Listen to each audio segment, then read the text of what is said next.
तो हम लोग 8वां रूल पढ़ रहे थे ना ए का। तो ए का 8वां रूल क्या कहता है, ध्यान से सुनिएगा। 8वां रूल कहता है जब ए के बाद आर हो, क्या हो, जब ए के बाद केवल आर हो, ठीक है, तब ए को हम आ का मात्रा पढ़ते हैं। क्या पढ़ते हैं? आ का मात्रा। जैसे एग्जाम्पल CAR क्या पढ़ा जाएगा? कार। WAR क्या पढ़ा जाएगा? JAR क्या हो जाएगा? जार। समझ में आ रहा है? चलो समझ में आया? देखो फिर से समझो। जब ए के बाद आर हो तब ए को आ का मात्रा पढ़ते हैं, ठीक है। जैसे CAR कार, WAR वार, JAR जार, ठीक है। कोई दिक्कत? समझ में आया 8वां रूल? आगे चलें? कोई दिक्कत है? नहीं ना? बढ़िया। अब 8वां रूल क्लियर हो गया सबको? अब ए का 9वां रूल क्या कहता है, ध्यान से सुनिएगा। ए का 9वां रूल कहता है जब AI साथ हो, क्या हो? जब AI साथ हो और तुरंत बाद आर हो, क्या हो? जब AI साथ हो उसके तुरंत बाद आर हो। जैसे AI साथ होगा उसके तुरंत बाद आर होगा, समझे? तब वहाँ AI को पढ़ा जाएगा क्या पढ़ा जाएगा? जब AI साथ हो, ठीक है, उसके तुरंत बाद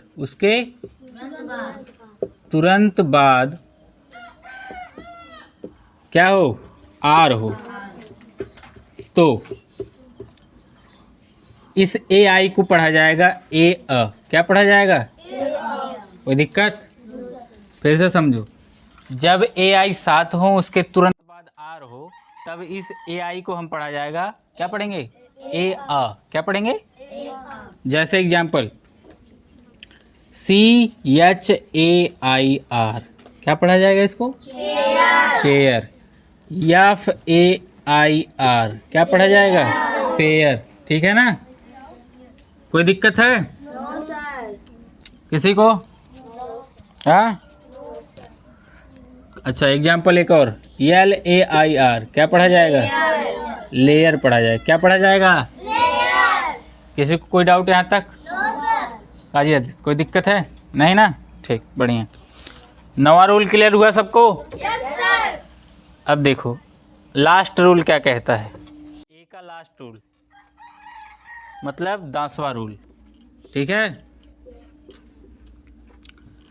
ए का 10वां रूल कहता है जब ए के बाद